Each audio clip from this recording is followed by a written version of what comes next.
Dia bisa semua posisi di lini tengah. Menurut gua dia akan jadi pengganti yang ideal untuk Vecino, karena gua udah bilang berulang kali kita butuh gelandang yang tinggi. Jerewetan ceking kita nyerewetin apa aja. Teman-teman, saat ini kalian sedang menyaksikan Cerewetin Inter. Apa kabar teman-teman semua? Sehat? Bagaimana akhir pekannya? Apakah menyenangkan? Di hari Minggu ini ada 3 nama pemain yang ramai dibicarakan dan dikaitkan dengan Inter. Yang pertama adalah backnya Feyenoord, Marcos Senesi. Yang kedua adalah gelandang Chelsea, Ruben Loftus-Cheek. Dan yang ketiga adalah Wilfried Gnonto yang kemarin debut ketika Italia melawan Jerman dan dia menciptakan satu assist untuk Pellegrini. Oke deh, gue mau bahas dulu 3 media besar seperti biasa. Pertama dari La Gazzetta dello Sport, yang dijadikan berita utama adalah Juventus ternyata mencari partner sekaligus backup untuk partnernya Vlahovic sekaligus backupnya Chiesa, karena khawatir Chiesa belum bisa mencapai puncak performa karena habis cedera ACL, dan kandidat terkuat adalah Simeone.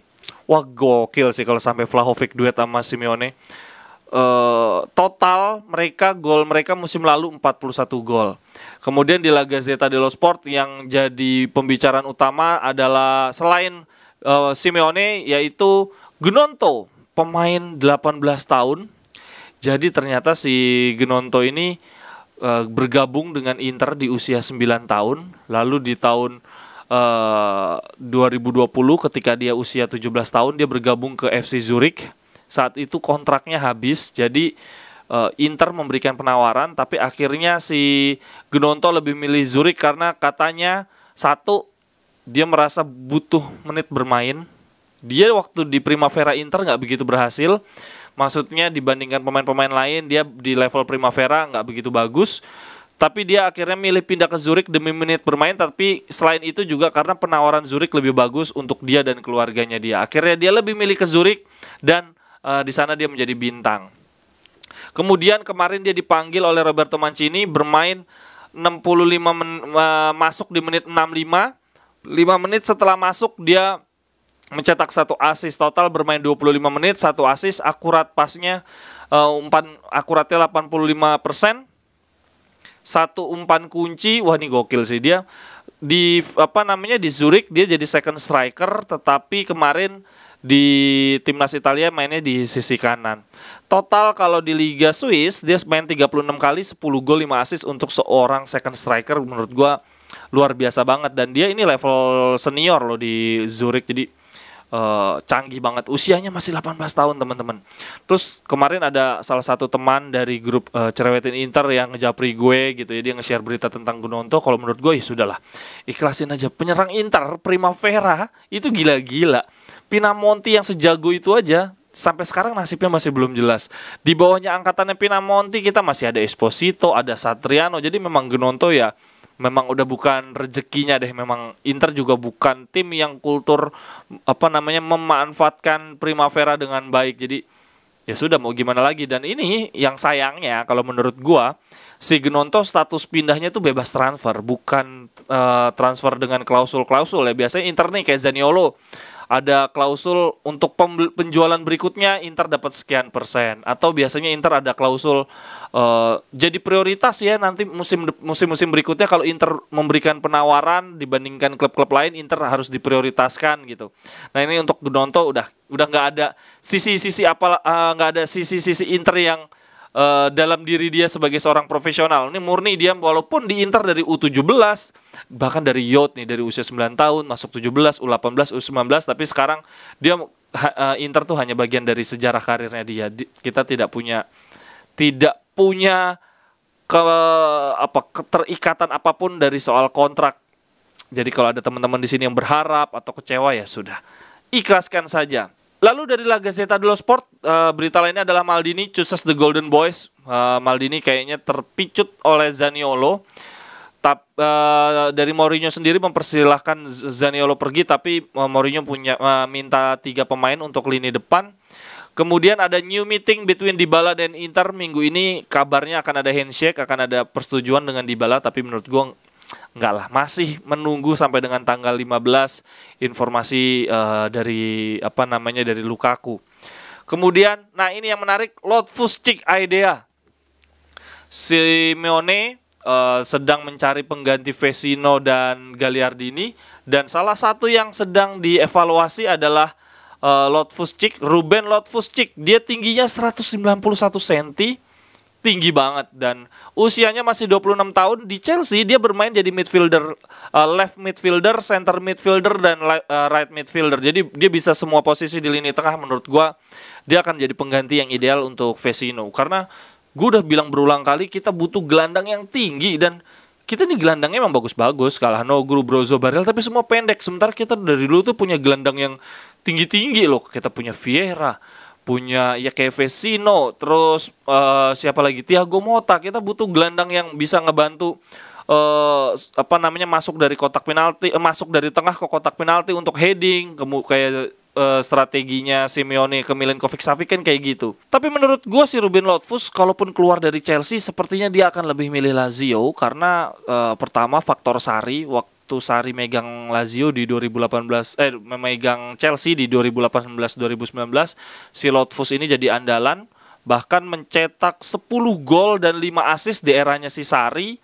Kemudian betul ya, 10 gol dan 5 assist di eranya si Sarri. Kemudian saat ini Lazio kemungkinan ngelepas Sergei Milinkovic-Savic. Tentu saja Sarri akan nyari penggantinya Milinkovic-Savic. Betul, Vecino saat ini udah semakin dekat ke Lazio, kontrak 2 tahun, tapi nggak mungkin lah jadi pemain inti Vecino. Kayaknya jadi pelapis. Jadi mungkin yang uangnya penjualan Sergei Milinkovic-Savic buat minjem atau ngebeli si Ruben Loftus dan ngegaji si Vecino. Gue coba nyari tahu tentang Ruben Loftus-Cheek. Ini ada akun namanya Chelsea FC 2022. Dia bilang Ruben Loftus has shown his versatility.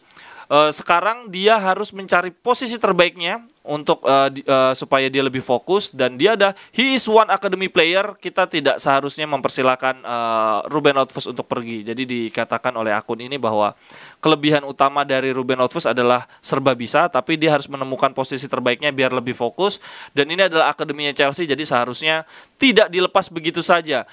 His unique skill dan skill uniknya dia dan fisiknya dia itu harusnya bisa dimanfaatkan dengan baik oleh Chelsea. Itu menurut fans Chelsea, dan ini semakin meneguhkan gue sih bahwa kayaknya memang kita butuh nih dia sebagai pembeda dari bangku cadangan. Setelah punya Mkhitaryan, kita punya dia kan lumayan banget ya buat backup. Kemudian Rio Ferdinand juga pernah kasih komentar bagus tentang Ruben Loftus-Cheek. Dia bilang begini, he should be like Yaya Toure. Dia akan seperti Yaya Toure. Dia adalah pemain papan atas, top tier. Kemudian saya melihat dia beberapa kali bermain di zona bertahan. Defensive contribution dia sangat bagus. Dia terlihat sangat nyaman. Manajer harusnya mulai percaya sama dia, dan kita akan melihat sesuatu yang berbeda dari Ruben Loftus mulai sekarang. Itu menurut Rio Ferdinand. Kalau teman-teman di sini ada yang ngikutin gaya permainan Ruben Loftus-Cheek, silahkan komentarnya. Setuju nggak dia jadi backupnya Barella bukan Fratesi? Kalau gue setuju banget. Pertama posturnya, usianya, terus pengalaman dia juara di Chelsea juga jauh lebih banyak dibandingkan Fratesi. Kemudian dari Corriere dello Sport beritanya tentang Gnonto, pemain debutan yang ngasih umpan untuk Pellegrini. Kemudian ada berita bahwa Mourinho meminta 3 pemain.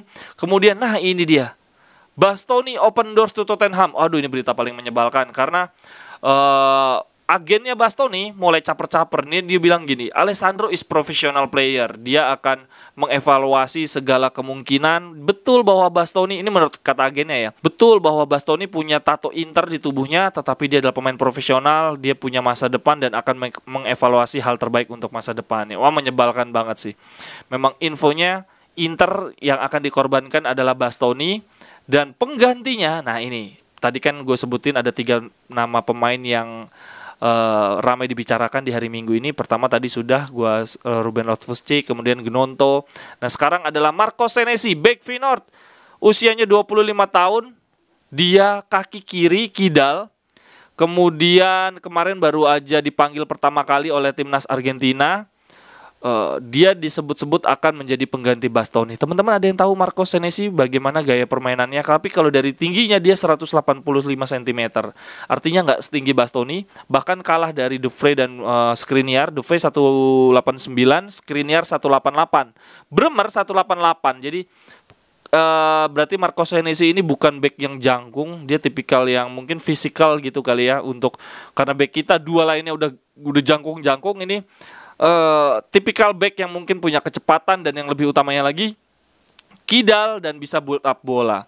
Kalau menurut Marco Bonetti, jurnalis dari Italia, dia bilang gini, Marco Senesi first call up to Argentina national team. Marco Senesi pertama kali dipanggil oleh tim nasional Argentina, punya ekspektasi besar terhadap dirinya. Terkadang dia punya kelemahan dalam hal positioning tapi good ball playing defender. Aduh, ini kalau di di Feyenoord dia dapat nilainya 7 sih sepanjang musim ini dan relatif bagus menurut gua. Agresifnya kalau di klub dia peringkat 4, kemudian dari penampilannya 4 terbanyak, aerial won-nya nomor 2 gitu. Jadi luar biasa. Kalau dari torehan penampilannya musim ini tampil 39 kali, 3 gol, 2 assist untuk ukuran center back, luar biasa. Tapi gue ada pengalaman buruk dengan back Belanda. Tahu sendiri De Ligt kayak gimana di di Liga Belanda, dia nomor 1, ke Juventus kacrut banget. Gimana ini nih Marco Senesi, dia di Liga Belanda Feyenoord peringkat 3 papan atas tapi bukan yang jadi juara. Kemudian dia nggak punya pengalaman main di Liga Champion, dia mainnya kemarin di Conference League kalah pula dari Roma. Jadi kalibernya masih kalah lah dibandingkan Bastoni menurut gue ya. Tapi kalau ini dia harus dilakukan demi kita mendapatkan Dybala, Lukaku dan Lautaro di lini depan, gue oke-oke aja sih. Ya sudah, biarkan saja back kiri kita Senesi, kemudian De Vrij dan Skriniar. Nggak apa-apa kalau kita nggak bisa dapat Bremer, karena memang kenapa kemarin milih Bremer, karena kita butuh back yang fisikal gitu ya, yang bisa body, bisa punya speed gitu. Tapi kalau ternyata memang akhirnya itu dipilih ke Marco Senesi, oke. Dan yang penting lini depan kita upgrade-nya cukup jauh. Kalau teman-teman setuju lini belakang kita berkurang kemampuannya tapi lini depannya melonjak jauh, silakan bagi teman-teman yang tahu tentang Marco Senesi. Tapi itu dia yang membedakan dengan Ruben Loftus-Cheek, dia di Chelsea bermain dengan pemain-pemain besar, dia juara kemarin Liga Champion juga gitu ya, punya pengalaman juara cukup banyak. Di Chelsea dia kan saingannya sama Kante, sama Jorginho, sama Kovacic, jadi dia punya pengalaman lebih banyak. Beda dengan Marco Senesi.